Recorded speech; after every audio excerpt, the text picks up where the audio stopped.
Okay, so I guess I finally got used to the idea that I'm never going to see turbo again on this. Yeah, it's so disappointing. Um, Double for the loss. Well, that was a bit cheeky, wasn't it? Don't you dare. That's a repeater.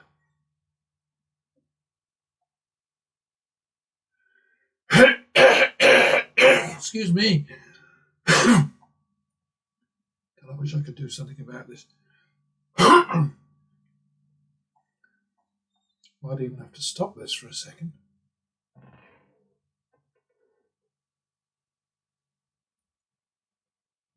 Okay, so a little break there for a private choke. Oh dear. Yeah, I don't know what that thing is caused by. I guess allergies, I don't know. But whatever it is, I'm not complaining about it because it's nothing compared to what some people have to put up with. Wait a bloody cotton picking minute, will you? 3-4 third, is that? Oh, 7-4 drop to 2. Try it again. This is just utter crap that's coming at me. I mean, this sim lately has been very, very unfriendly. Anyway, that's 9-4. And I swear it's getting slower every time. And that's 11-4.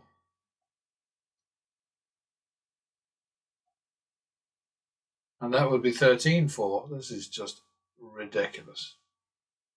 I should be running away, but I'm not. 15-4. Because I'm stubborn. No. Oh, look at that. Could you believe it? 15-4, 19-4. This is just crazy.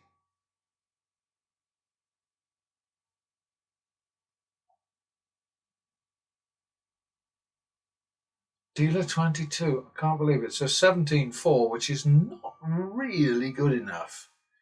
But I'm going to accept it. 17-4. Oh boy. Oh, that's good news. 17-4. So that's going to be. Better call it 9-10, I think, second. No, 9-10. Player 22, and look at that, well, what that 6 would have done up there. 9-10, so that was 1-1, so it's got to be 2-2.5, I think, is the right thing to do here. Dear me. We'll leave it like that.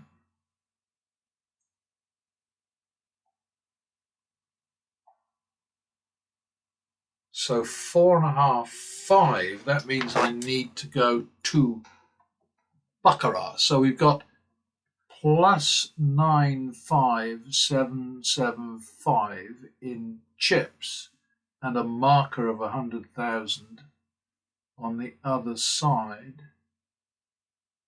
And what did I say that was?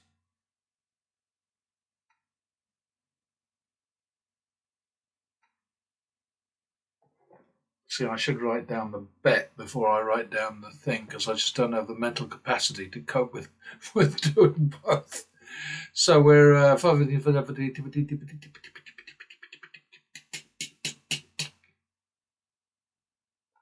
it's got to be more than 4.5, 5, hasn't it?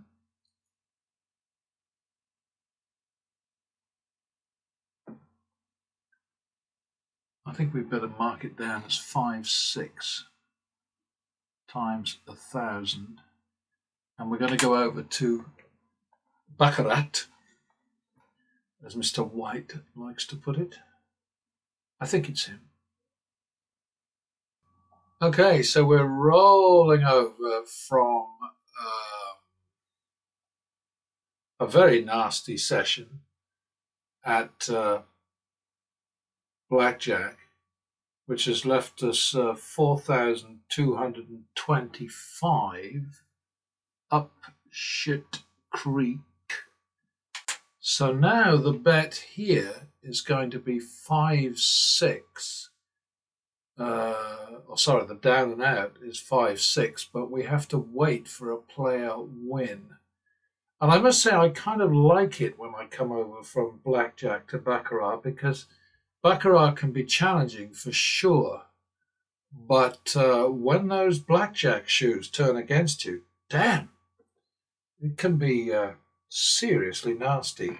And it seems just lately I can't get arrested at blackjack, in spite of the fact that there are idiots out there who say that I manipulate it somehow or have control over the wizard's sim. I can't even get the bloody thing to go turbo anymore. I mean, come on. No. But there we are. Sorry, I'm having to polish my glasses here. Patience, patience. I keep saying you've got to have patience. All right, so let's see. There's a player win, so it's going to be 5-6. 1, 2, 3, 4, 5, 6. Player win would be good. 11-12. Second.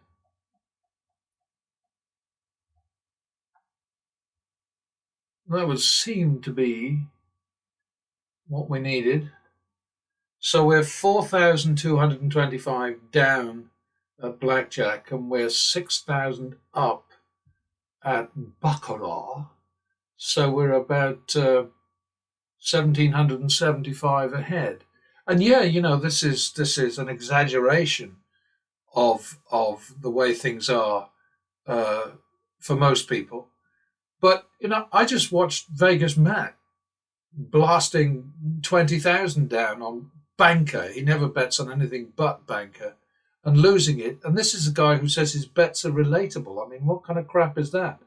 But the truth of the matter is, it's like I keep on saying over and over again, you must have a plan, but without a shitload of money behind you, your plan won't get you very far. So let's just review here. We just had to bet 6,000. So that was what, 11,000 at risk? And we've come out with 1,800 as a profit. Now, as a percentage of the 11,000 at risk, that's not that terrible, is it? I think I did that wrong, actually. 5, 6, 11.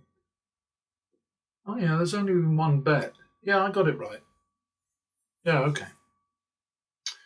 All right, so that's how you have to do the numbers. You have to sort of say, okay, so I had to put out X to protect the winning position. And, so you just have to decide what you think is worth it. I mean, I used to say years ago, I'd say, well, just imagine, you've decided that you want to open a McDonald's, but it's going to cost you $2 million to build your McDonald's, your franchise. And then you've got to get that back over a period of maybe 5 years. This is quicker. It isn't as much money, but it's quicker. I don't know how much profit an average McDonald's store makes. That's something to ask Google about, but you get my drift, maybe. Anyway, let's go back down to sod all and carry on. Double for the tie. 51 second. 2, 3 third. 5, 3 hop. P1. Okay, 5, 3 hop. 2, 4 for the commission. We want that commission back. 6, 8. 1, 2, 3, 4, 5, 6, 7, 8. And there we have it in the bag.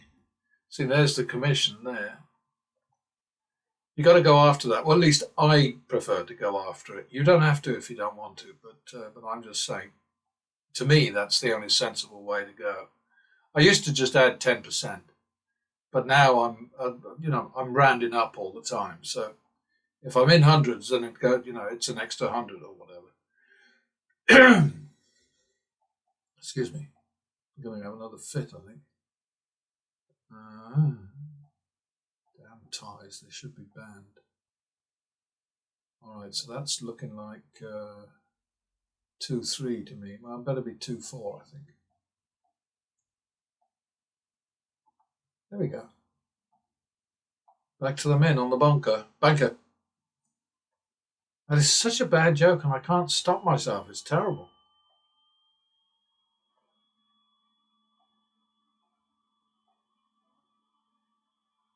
Uh, 2-4, third on the bank. Well done. Double for the tie. 51. Repeat that. Back to the min, still on the banker. Yeah, Vegas Matt is quite intriguing because he just keeps on piling his money on banker.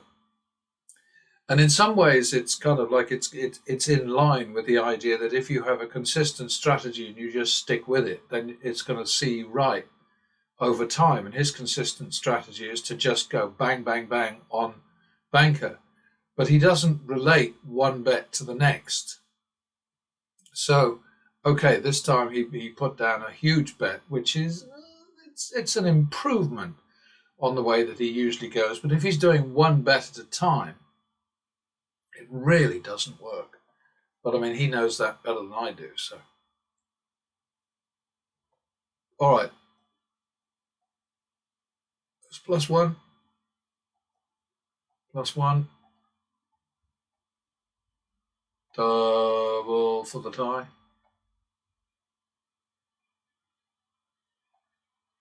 2-4, second. Oh, no, I think that's wrong. Ah.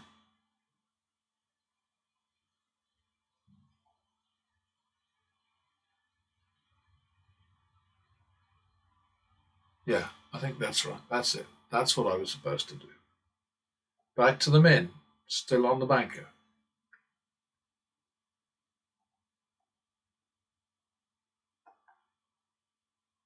And that's a repeat. Minimum on the bank. +1. 51. 2-4. 6-4 and hopping.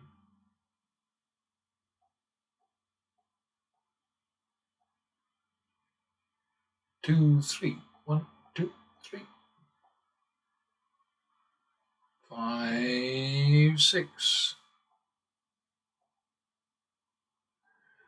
11-12. Don't like this much.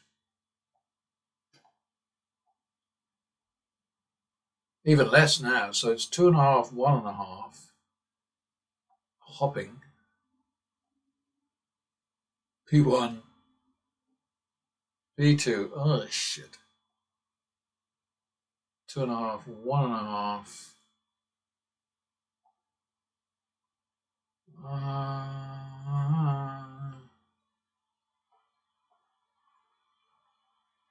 Yeah, we'll leave it at 2.5, 1.5 for a minute. 4-3, second, 1, 2, 3. Owie! 7-10, it's going to have to be now, isn't it?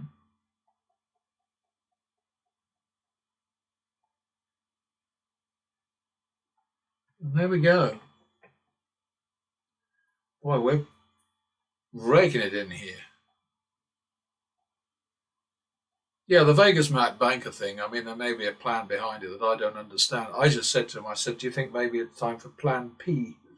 But I don't know if they'll respond. They don't usually. But then they do get an awful lot of messages. So I do understand. 51, I think, on the banker.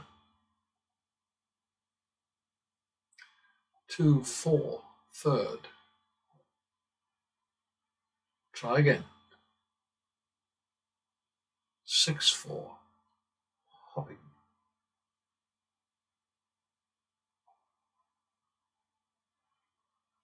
1, 2, 3, 4. 10-8.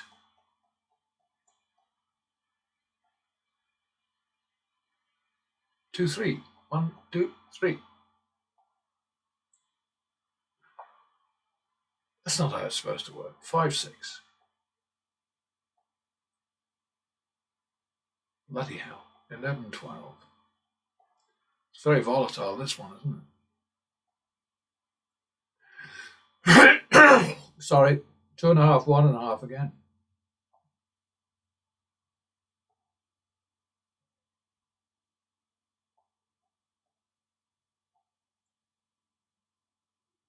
Yeah. It's a real bitch, this one. 4-3. Better make it 7-10, I think.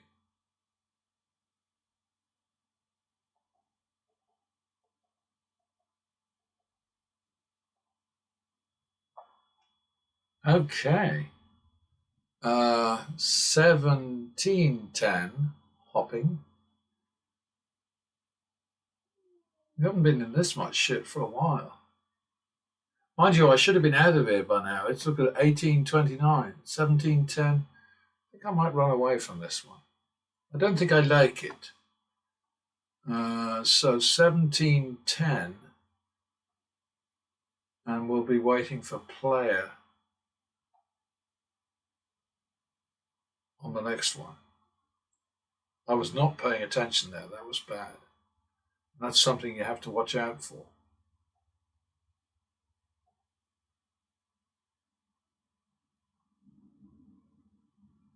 Okay, so we're going to wait for a player win. And there it is. 17-10. Bloody hell.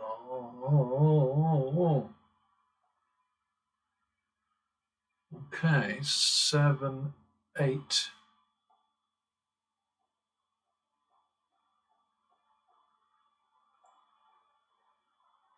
Right, big fat win now.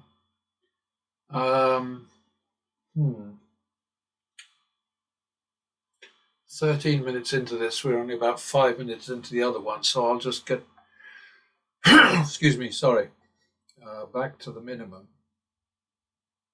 I'll play to 15 minutes.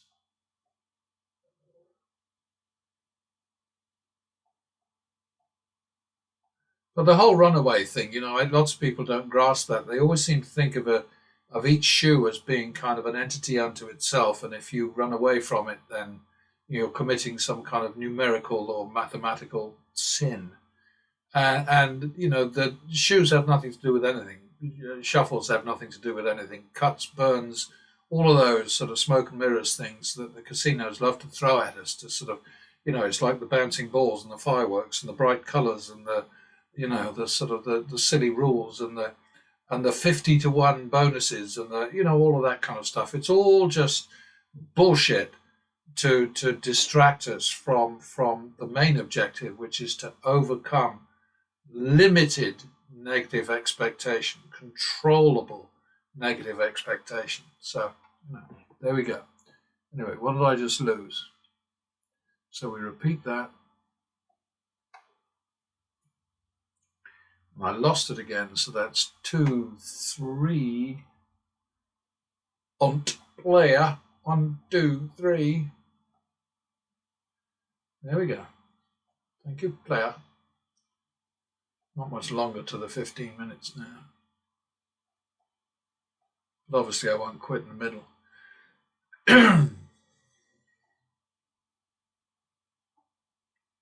All right, so that's it. Well, 15 minutes right now. So, I mean, we got a session balance of 11,250. We were down 4,225 over at blackjack. So we've made 6,800 something or other in about 25 minutes. And this is just an example. That's all I'm trying to do with these demos, is to just say, look, this is how it will go if you have the bankroll, if you have the strategy, if you have belief, if you are confident in what you're doing, then this is how it might go. I mean, nobody in any kind of a demo can say to you, this is what will happen. All you can say is, this is what should happen, could happen, might happen. And so that's my function right now, is to just keep on saying to you folks out there, hey, if you bet randomly against random outcomes, you're going to get burned. You're going to lose your money. If you bet flat against random outcomes, you'll lose your money, simply because the assumption must be at all times that over time you will lose more bets than you win. So you must win more on average than you lose on average in order to compensate for the fact that you will lose more often than you win. And, it sounds like some sort of crazy mantra, but all it is logic. It's just logic, mathematics, just common sense, really. I mean, the very idea that betting randomly and losing more bets than you win, you can make money, it's just nonsense. And anybody who stops and thinks about it will recognize that. So there you go. Bye-bye for now. All right, so I guess I tend to get a little distracted when I'm losing hand over fist. But what I forgot to do here, and it's kind of important, was to just pull up the shoes, the individual shoes, the two that we played today, Tuesday the 4th of March. And I do love about this platform the fact that basically it's cheat-proof. Not that I plan to cheat, but I just get people who accuse me of it every so often, and it does get a bit tiresome. But with this, there's absolutely no opportunity to cheat. So what we're looking at here is a shit show. 18 wins, 29 losses. Why the hell it took me this long to bail out, I really have no explanation for. I just obviously just didn't pay attention. My bad. But we're looking at a not good situation here. 18 into 25,000 and 29 into 32,000.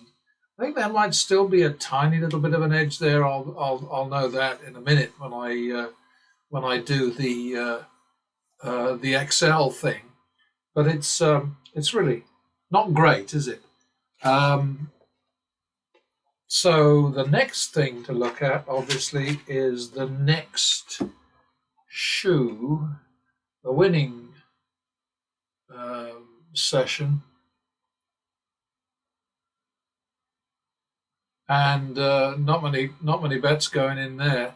7 wins for 18,500 and 3 losses for 175. So I think that's going to be a bit dramatic, isn't it? And it's not typical, obviously, except when you get into a really bad position. And the thing that you'll see all the time with these pro gamblers on YouTube, and if you stop and you watch really degenerate gamblers in real life, in whatever casino you like to go to, I mean, what you'll see is sort of shit or bust bets, Hail Marys, sort of just desperation, changing the bets and all the rest of it. And that doesn't happen if you have a workable, viable, proven strategy behind you, plus all the money that you need in order to get you through the rough patches. keeping in mind that that's what makes the casinos winners in the end. It's not those little piddling percentages, the 1.3% house edge at Baccarat, the 1 point whatever it is at 1.4, 1.41 at craps, and 2.6 something or other at single zero roulette and so on. Those percentages don't bother the casinos at all. They just know that that guarantees them that over time, collectively, the mass of customers will lose more bets than they win, and therefore, as long as they're betting randomly, they will lose more money than they win, and that's what keeps the lights on and more casinos are building and so on. But obviously, if somebody steps in with a brilliant progressive betting strategy, and I can think of at least one off the top of my head, you know, then that's going to upset the apple cart, isn't it? And what we're about all the time is just making sure that we offset the damage of more losses than wins with bigger wins than losses. That's the whole story. It really is very, very straightforward, uncomplicated, and take it or leave it. That's what I always say.